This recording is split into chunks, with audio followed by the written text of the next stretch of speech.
Puji Tuhan, eh, kita masih dalam tema yang sama, menjadi terang Kristus di tengah kegelapan dunia. Bapak Ibu, kita lihat satu ayat dari Filipi 2 ayat 5. Filipi 2 ayat 5 dikatakan begini, "Hendaklah kamu dalam hidupmu bersama menaruh pikiran dan perasaan yang terdapat juga dalam Kristus Yesus." Ayat 6, "Walaupun dalam rupa Allah, tidak menganggap kesetaraan dengan Allah itu sebagai milik yang harus dipertahankan." Ayat 7, "Melainkan telah mengosongkan dirinya sendiri dan mengambil rupa seorang hamba dan menjadi sama dengan manusia." Bapak Ibu Saudara yang dikasihi oleh Tuhan, kita garis bawahi di ayat yang kelima ini bahwa hendaklah kamu dalam hidupmu bersama menaruh pikiran dan perasaan yang terdapat juga dalam Kristus Yesus. Pikiran dan perasaan yang terdapat juga dalam Kristus Yesus.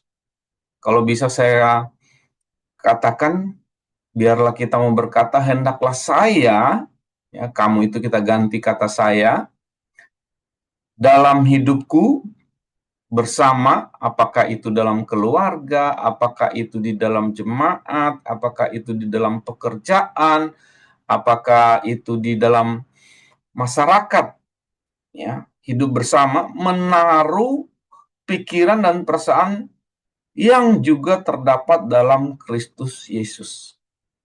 Bapak Ibu, ini menjadi hal yang penting yang harus kita renungkan dalam kehidupan kita, bahwa kalau kita mau menjadi terang, ya, di tengah-tengah dunia yang gelap ini, hendaklah pikiran Kristus, pikiran Allah harus ada di dalam hidup kita. Cara kita berpikir, cara kita menerapkan nilai-nilai integritas yang kita punya itu harus didasarkan pada apa yang Allah pikirkan, apa yang Kristus pikirkan, kata Rasul Paulus kepada jemaat di Filipi. Nah, Bapak Ibu yang dikasih oleh Tuhan, kita bisa merenungkan dari kisah seorang yang bernama Yusuf.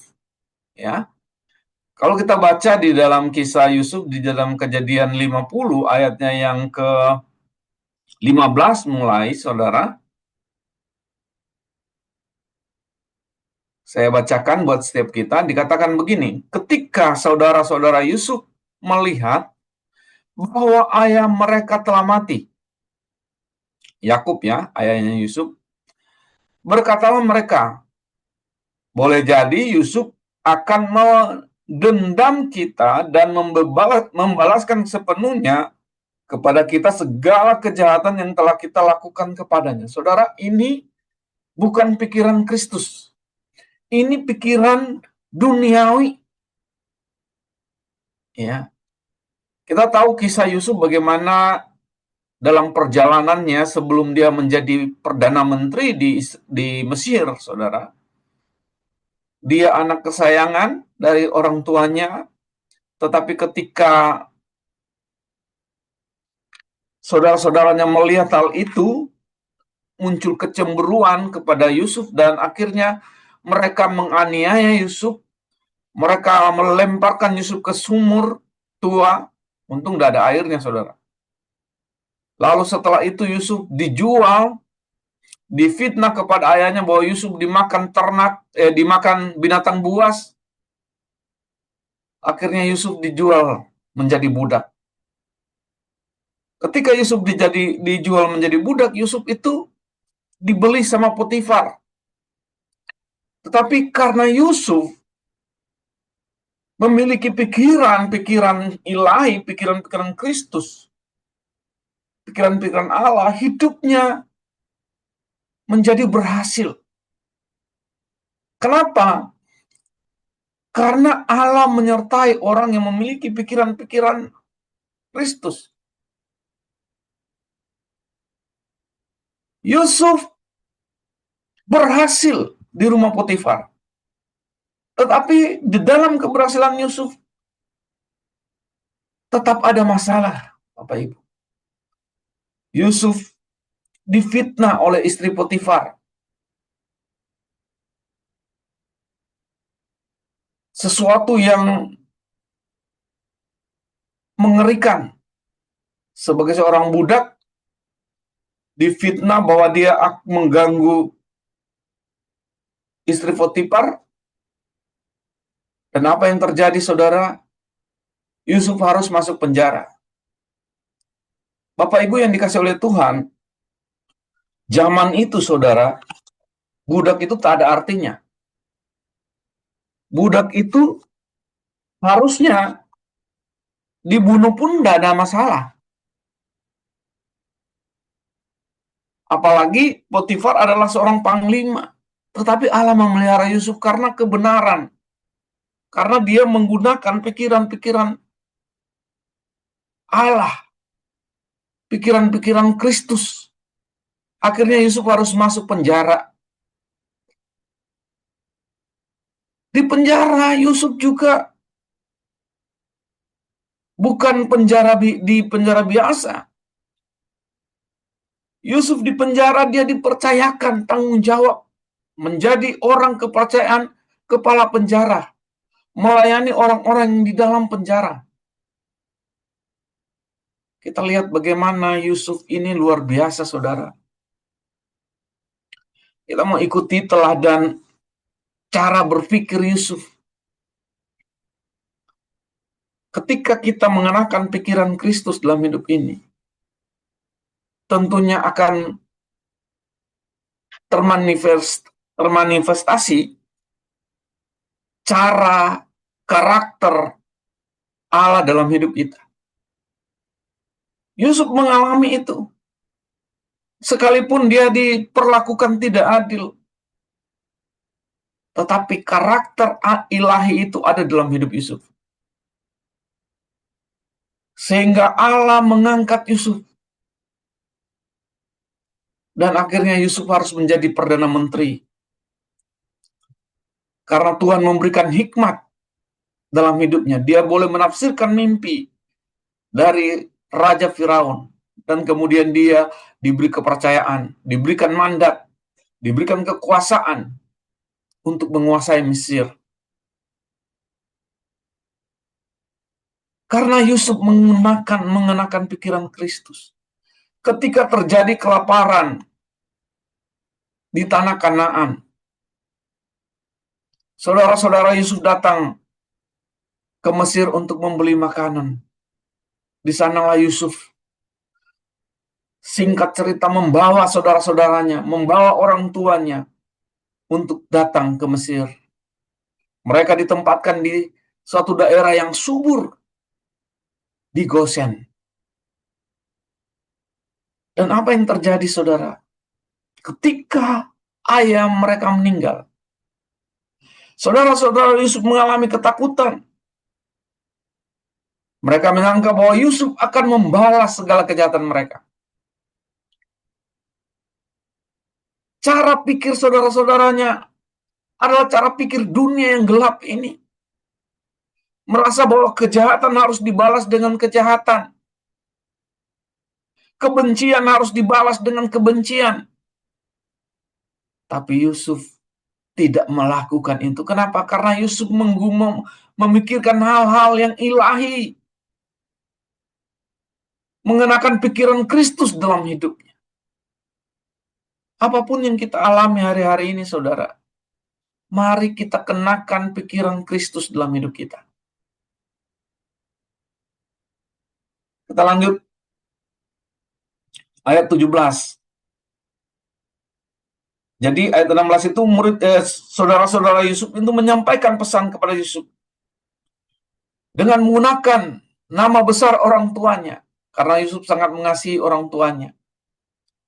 Mereka bilang, sampaikan pesan ini kepada Yusuf sebelum ayahmu mati. Ia telah berpesan, beginilah harus kamu katakan kepada Yusuf. Ampunilah kiranya kesalahan saudara-saudaramu dan dosa mereka, sebab mereka telah berbuat jahat kepadamu. Maka sekarang ampunilah kiranya kesalahan yang dibuat hamba-hamba Allahmu. Lalu menangislah Yusuf ketika orang berkata demikian. Saudara, Yusuf memiliki kelembutan hati. Yusuf memiliki pribadi yang berbeda. Pribadi ilahi. Karena pikiran-pikirannya, pikiran-pikiran Kristus. Pikiran-pikiran ilahi. Yusuf menangis. Yusuf sedih. Kenapa? Karena Yusuf ternyata tidak memikirkan hal-hal yang duniawi, model cara pandang yang duniawi. Saudaranya menyangka bahwa Yusuf akan membalas segala kejahatan mereka. Tetapi Yusuf enggak. Biarlah kita belajar seperti Yusuf. Ayat 18 dikatakan, juga saudara-saudaranya datang sendiri dan sujud di depannya, serta berkata, kami datang untuk menjadi budak. Ayat 19, tetapi Yusuf berkata kepada mereka, janganlah takut, sebab aku inikah pengganti Allah. Saudara, kalau kita mengenakan pikiran Kristus dalam hidup kita, apapun yang terjadi dalam hidup kita nggak pernah salahkan siapa-siapa. Kita hanya tahu bahwa dalam segala sesuatu, Allah turut bekerja mendatangkan kebaikan bagi mereka yang mengasihi Dia. Ini yang terjadi dalam hidup Yusuf. Ketika kejahatan dilakukan oleh saudara-saudaranya terhadap dia, Yusuf tidak pernah membalas. Ayat 20 dikatakan, memang kamu telah mereka-rekakan yang jahat terhadap aku. Tetapi Allah telah mereka-rekakannya untuk kebaikan. Dengan maksud melakukan seperti yang terjadi sekarang ini. Yakni memelihara hidup suatu bangsa yang besar. Luar biasa, saudara. Ketika kita mengenakan pikiran-pikiran ilahi. Ketika kita mengenakan pikiran Kristus. Cara pandang kita berbeda dengan dunia. Cara pandang saudara Yusuf berbeda dengan cara pandang Yusuf. Cara pikir saudara-saudara Yusuf, cara pikir duniawi. Kejahatan balas dengan kejahatan. Kebencian balas dengan kebencian. Tetapi Yusuf berbeda. Kejahatan dibalas dengan kebaikan. Dibalas dengan kasih. Ini yang Tuhan mau dalam hidup kita. Ini yang Tuhan inginkan dalam hidup kita. Ini yang Tuhan katakan, jadilah terang. Saudara, biarlah kita merenungkan hal ini dalam hidup kita. Bahwa Tuhan mau kita menjadi terang. Bagaimana caranya? Pikiran kita. Gunakan cara pikir Allah. Gunakan cara pikir Kristus. Bagaimana saudara caranya? Satu, firman Tuhan. Dengan belajar firman Tuhan. Dengan merenungkan firman Tuhan. Ada hikmat Allah dalam setiap perkataan firman Tuhan. Yang menolong kita. Yang memampukan kita untuk hidup seperti apa yang Tuhan mau. Untuk bisa mengenakan pikiran Kristus dalam hidup kita. Untuk bisa mengubah pola pikir kita, cara pandang kita. Jangan sama dengan dunia ini. Harus memiliki cara pandang yang berbeda. Harus memiliki cara pandang sesuai dengan firman Tuhan. Itu yang Tuhan mau. Itu yang Tuhan inginkan. Sehingga kita menjadi terang Kristus di tengah-tengah dunia yang gelap ini. Ayat 21 dikatakan, jadi janganlah takut.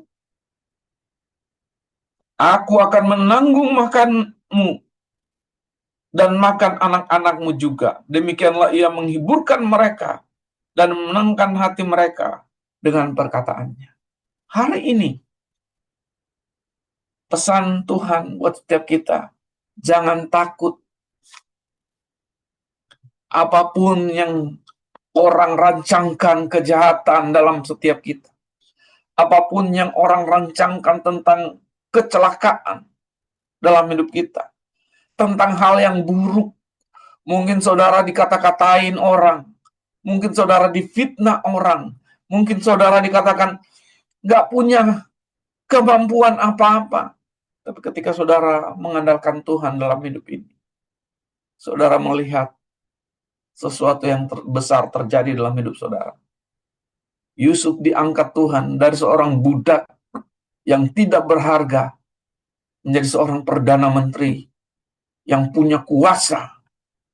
Bahkan Alkitab mencatat setiap pergerakan yang terjadi harus diketahui oleh Yusuf. Yusuf diberi kekuasaan penuh oleh Firaun untuk Mesir. Jangan takut. Apapun hari-hari yang kita alami hari-hari ini, jangan takut. Sebab Tuhan kita adalah Tuhan yang berjanji, Tuhan yang pasti menggenapi, Tuhan yang tidak pernah berdusta. Kalau Dia bisa pelihara Yusuf dari seorang yang tidak berharga menjadi seorang perdana menteri, Allah yang sama boleh menolong kita juga untuk boleh menjadi orang-orang yang berharga, orang-orang yang dipercayakan. Tetapi kita perlu mengenakan pikiran Kristus seperti yang Paulus sampaikan kepada jemaat Filipi. Dimanapun kita berada, kita pakai firman Tuhan dalam seluruh aspek kehidupan kita. Jangan takut. Tuhan akan menanggung. Tuhan akan memelihara kita. Bahkan anak-anak kita. Tuhan pasti menggenapi janjinya. Sebab itu Bapak Ibu yang dikasih oleh Tuhan, sekali lagi saya ingin sampaikan, hendaklah kamu dalam hidupmu bersama.